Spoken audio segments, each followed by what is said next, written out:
Good morning students. मैं यशवीर सिंह,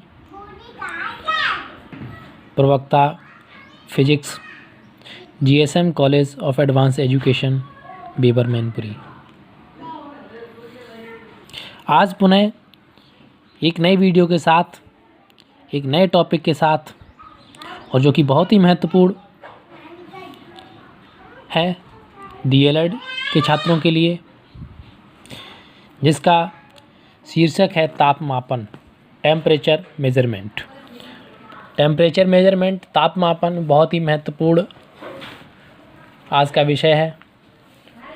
और जैसा कि हम जानते हैं कि कोई भी वस्तु ठंडी है या गर्म है, हम ये कैसे पता करते हैं?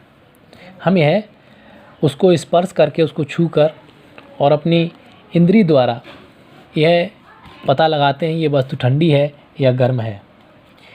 किसी भी वस्तु की गर्मी की विश्वसनीय माप करने के लिए हमें उसके ताप की जानकारी होना अत्यंत आवश्यक होता है। अब ताप मापने के लिए जो युक्ति है, जो यंत्र है, उसे हम तापमापी या थर्मामीटर कहते हैं। जब कभी आपको या आपके परिवार में किसी को बुखार आता है तो उसका टेम्परेचर चेक किया जाता है, उसका टेम्परेचर मापा जाता है, ताप मापा जाता है। तो डॉक्टर थर्मामीटर से चेक करता है कि व्यक्ति का ताप कितना है। वह जो थर्मामीटर है वह डॉक्टरी थर्मामीटर उसे कहते हैं। और आजकल आपने देखा होगा कि कोरोना के वजह से जो थर्मामीटर है उसका स्वरूप बदल गया है। जैसा कि नया थर्मामीटर आप लोगों ने देखा होगा कि वो एक छोटी सी मशीन होती है जिसको व्यक्ति के माथे के सामने, उसके फोरहेड के सामने कुछ देर के लिए लगाते हैं, कुछ सेकंड के लिए, और उसका टेम्परेचर ऑटोमेटिक शो करता है। ये कुछ मशीन होती है, उसको हम बोलते हैं IR गन। ये IR गन होती है, कुछ इस तरह की होती है, और इस पे हमें स्क्रीन पे उसकी रीडिंग पता चल जाती है। तो ये IR गन ये है क्या? ये है non contact infrared forehead thermometer, जो आजकल क्योंकि कोरोना एक संक्रमित बहुत ही ज़्यादा संक्रमित होने वाली बीमारी है, और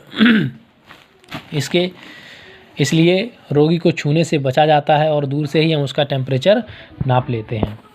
इसका टेम्परेचर नापने के लिए हमें जो व्यक्ति है उससे ये दूरी जो है नापने की, यहाँ पर 5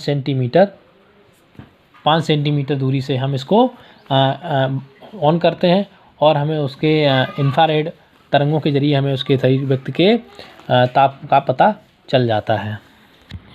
अब हम आ जाते हैं अपने डॉक्टरी थर्मामीटर पे। डॉक्टरी थर्मामीटर ये होता क्या है? ये देखने में कुछ इस तरह का होता है। यह सभी डॉक्टरों के पास आपको मिलेगा। ये एक लंबी, बारीक तथा एक समान व्यास वाली कांच की नली होती है, ये यहाँ से यहाँ तक। और थर्मामीटर के एक सिरे पर एक बल्ब होता है, ये यहाँ पे एक बल्ब जैसा होता है। तो बल्ब में पारा भरा होता है। इसमें ये जो ब्लैक आपको दिख रहा है ये पारा है, ये पारा भरा होता है। तो इसके बाहरी नली में पारे की एक पतली चमकीली धारी देखी जा सकती है। यहाँ पर हमें एक चमकीली पतली, ये पारे की बारीक चमकीली धारी देखी जाती है।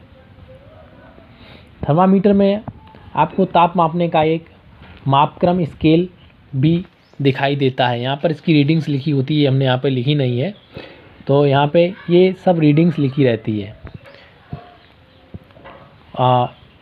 उपयोग किए जाने वाले यह मापक्रम सेल्सियस स्केल हैं, जैसे डिग्री सेंटीग्रेड द्वारा दर्शाते हैं। इसका जो है थर्मामीटर में हम 35 डिग्री सेंटीग्रेड से 42 डिग्री सेंटीग्रेड तक का ही ताप माप सकते हैं, जबकि मनुष्य के शरीर का ताप कितना होता है, एक सामान्य टेम्परेचर कितना होता है मनुष्य के शरीर का, वो होता है 37 डिग्री सेंटीग्रेड। 37 degree centigrade.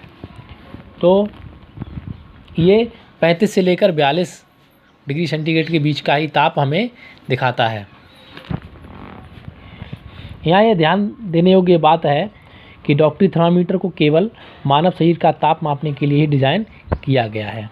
इस थर्मामीटर का उपयोग हम केवल और केवल मनुष्य के शरीर का ताप मापने के लिए ही करते हैं। अब जो सबसे महत्वपूर्ण बात मैं करने जा रहा हूँ, जिसमें कि आपके लिए डीएलएड के छात्रों के लिए बहुत ही उपयोगी सिद्ध होगा। आप जैसे आगे चल के आप टेट सीटेट का एग्ज़ाम देंगे या अपना ये जो एग्ज़ाम देंगे एकेडमिक, तो उसमें भी आपको इस तरह का क्वेश्चन मिल सकता है और जो कि बहुत ही इम्पोर्टेंट ज़्यादातर पूछा जाता है। तो अगर आप इसे अच्छे से समझ लेंगे तो मुझे आशा ही नहीं पूरा विश्वास है कि आप कभी भी क्वेश्चन इस तरह का गलत करके नहीं आएंगे।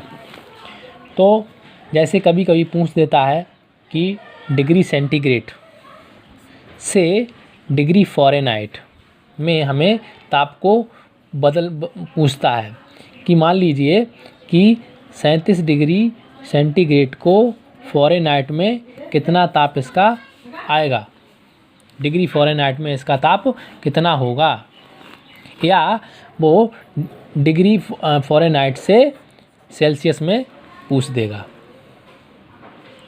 इसी तरह से वो केल्विन से डिग्री सेंटीग्रेड या केल्विन से डिग्री फ़ारेनहाइट या केल्विन से र्यूमर, ये सभी ताप मापने की ही मात्रक हैं, ताप मापने के ही मात्रक हैं। और ये एक दूसरे में कैसे चेंज कर सकते हैं आप, ये जानना बहुत ज़रूरी है। तो इसके लिए बहुत ही एक अच्छा फार्मूला तैयार किया गया है और वह फार्मूला मैं आपको बता देता हूँ, इसे आप हमेशा याद रखिए। Degree centigrade upon 100 is equal to degree Fahrenheit minus 32 upon 180 is equal to K minus 273 upon 100। ये फॉर्मूला आपको दिख रहा होगा। Degree centigrade upon 100 is equal to degree Fahrenheit minus 32 upon 180 is equal to K minus 273 upon 100। इस formula के द्वारा हम किसी को भी किसी में भी कन्वर्ट कर सकते हैं, एक दूसरे को हम उसमें चेंज कर सकते हैं। अब इसी फॉर्मूला से हमने कुछ आसान से फॉर्मूला छोटे छोटे बनाए हैं। जैसे डिग्री सेंटीग्रेड से फ़ारेनहाइट में बदलने के लिए हमें एक छोटा सा फॉर्मूला याद करना चाहिए। डिग्री सेंटीग्रेड बराबर 5/9 F माइनस 32। ये डिग्री सेंटीग्रेड से आप डिग्री फ़ारेनहाइट में बदल सकते हैं इस फार्मूला के ज़रिए। दूसरा, अगर हम डिग्री फ़ारेनहाइट को सेल्सियस में चेंज करना चाहते हैं, डिग्री सेंटीग्रेड में चेंज करना चाहते हैं, तो डिग्री फ़ारेनहाइट बराबर 9C, यहाँ पर डिग्री सेंटीग्रेड C से मतलब है, बटे 5 प्लस 32। ये फार्मूला दूसरा हो गया। तो ये बहुत ही महत्वपूर्ण फार्मूला है। अगर आप आपने इनको याद कर लिया तो मुझे लगता है आप कभी भी इस तरह के सवाल को गलत करके नहीं आएंगे। एक और फार्मूला देख लेते हैं। Degree centigrade upon 5 is equal to F minus 32 upon 9 is equal to R upon 4। जब कभी अगर वो र्यूमर में पूछ देता है तो इसके ज़रिए, इस फॉर्मूला के ज़रिए आप डिग्री सेंटीग्रेड से र्यूमर में चेंज कर सकते हैं, डिग्री फ़ारेनहाइट से र्यूमर में चेंज कर सकते हैं, डिग्री सेंटीग्रेड से फ़ारेनहाइट में चेंज कर सकते हैं। ये एक दूसरे में आप कन्वर्ट कर सकते हैं। आइए जल्दी से एक इसका उदाहरण देख लेते हैं, उसके बाद हम अपने वीडियो को समाप्त करते हैं।